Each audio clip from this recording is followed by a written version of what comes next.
सद्गुरुदेव परमात्मने नमः। अवतार सभी एक से ही शक्तिशाली होते हैं। सद्गुरुदेव भगवान हमारे प्रश्नों का निराकरण करते हैं, क्योंकि अक्सर ये कहा जाता है कि लोग पूछते हैं, कहते हैं, समझते हैं कि राम जी से कृष्ण जी बड़े हैं, राम जी का अवतार 12 कला का है, कृष्ण जी का 16 कला का है। तो इसका समाधान करते हैं। गुरुदेव भगवान कहते हैं सूर्य की 12 कला है। सूर्य समस्त विश्व के प्राणाधार है, उसको 12 आत्मा कहा है। सूर्यवंश में अवतार धारण करने से राम जी को 12 कला के अवतार कहे हैं। चंद्र की 16 कला है। प्रतिपदा को 1, दूज को 2 कला के साथ चंद्र उदित होता है। कला यानी अंश।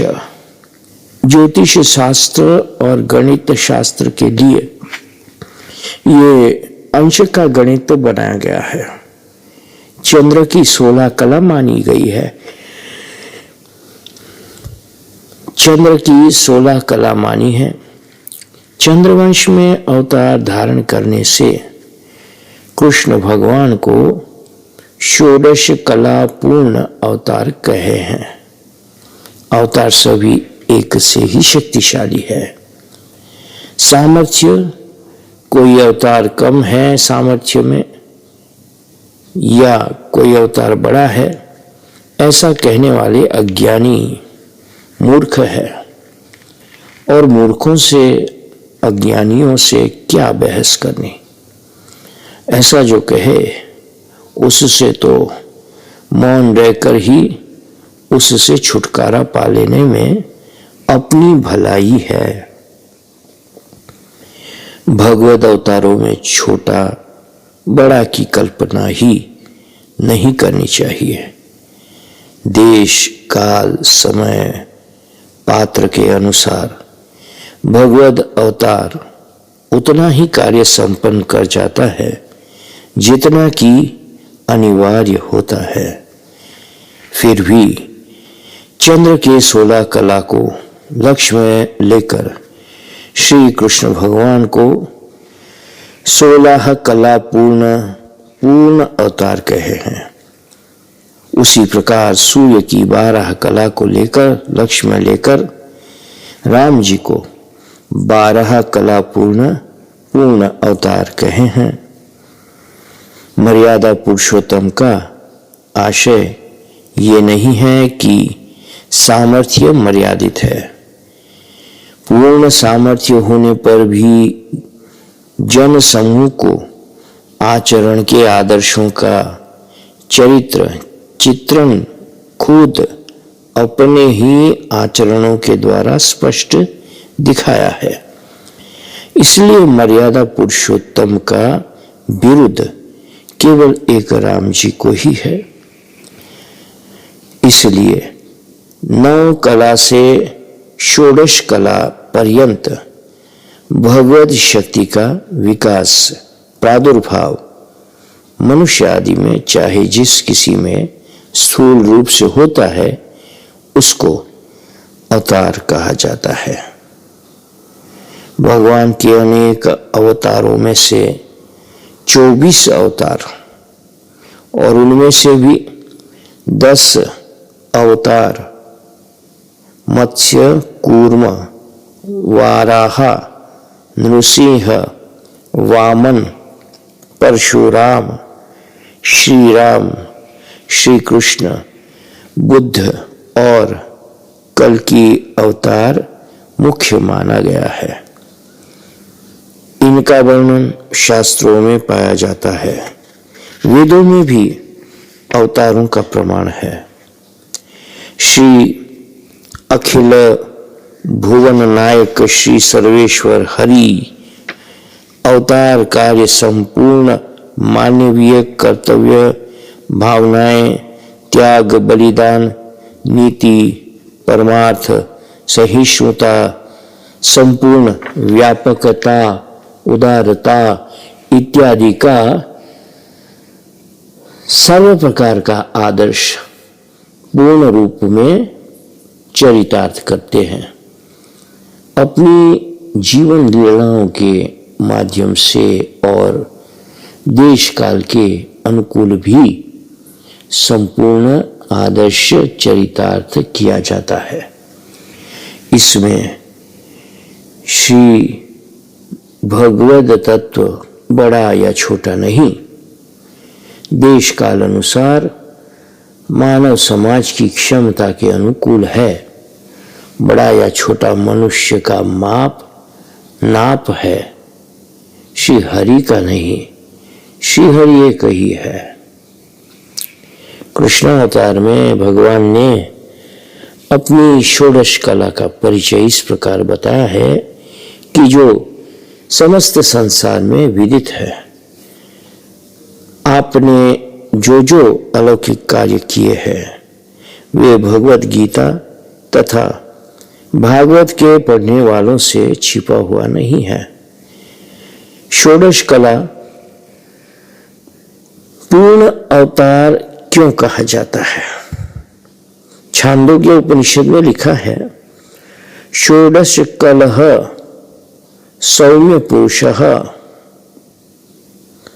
परमात्मा षोडश कला से परिपूर्ण है। वेद में उनकी षोडश कलाएं प्रतिपादित है, अतः षोडश कला युक्त पूर्ण अवतार कहा जाता है। तैत्तरीय ब्राह्मण में वेद का एक भाग है, लिखा है, षोडश कलो वै पुरुषः। पुरुष नाम परमात्मा का इसलिए है कि पुर यानी कि नगरी कहते हैं शरीर को, उसमें जो बसे हैं उसको कहा जाता है पुरुष। जड़ चेतनात्मक का संपूर्ण शरीर में बसने वाला पुरुष को षोडश कलात्मक कहा गया है। जड़ चेतनात्मक संपूर्ण शरीर में बसने वाला पुरुष को षोडश कलात्मक कहा गया है। परमात्मा की यह षोडश कला शक्ति जड़ चेतनात्मक समस्त जगत में व्याप्त है। उस शक्ति का विकास तब होता है कि जब परमात्मा इस सृष्टि को रचकर उसमें स्वयं प्रवेश करते हैं। तत्सृष्टा तदेवानु प्रविशत तदनु प्रविश्य सच्चयरवा भवेत। इस श्रुति के आधार पर परमात्मा का प्रवेश सिद्ध होता है। पहले से बरतने वाले परमात्मा का प्रवेश कार्यापेक्षा से कार्यापेक्षा कहा जाता है, अन्यथा परमात्मा का प्रवेश नहीं बनता। ये प्रवेश भी जीवों के लिए माना जाता है, क्योंकि सृष्टि के रचना जो करते हैं भगवान, जीव ही के भोग तथा अपवर्ग के लिए है। जब तक प्राकृतिक सृष्टि में प्रकृति के यथार्थ कार्यों में कोई प्रकार की बाधा नहीं पहुंचती, तब तक विभूति द्वारा सामयिक रूप से धर्म की रक्षा होती रहती है, और तब तक संसार में अलौकिक रूप से भगवतीय शक्ति प्रकट होने की कोई आवश्यकता नहीं रहती। और जैसे तैसे कहीं धर्म विषयक अथवा लोक विषयक असामंजस्य का शमन 8 कला भगवत विभूति के द्वारा हो जाता है।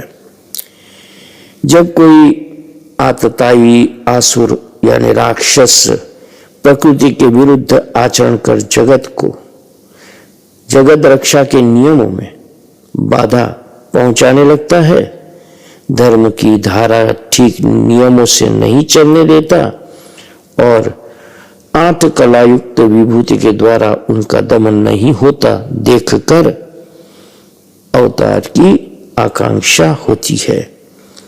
क्योंकि भगवत अवतार के बिना धर्म धारा की रक्षा अन्य कोई प्रकार से नहीं हो सकती।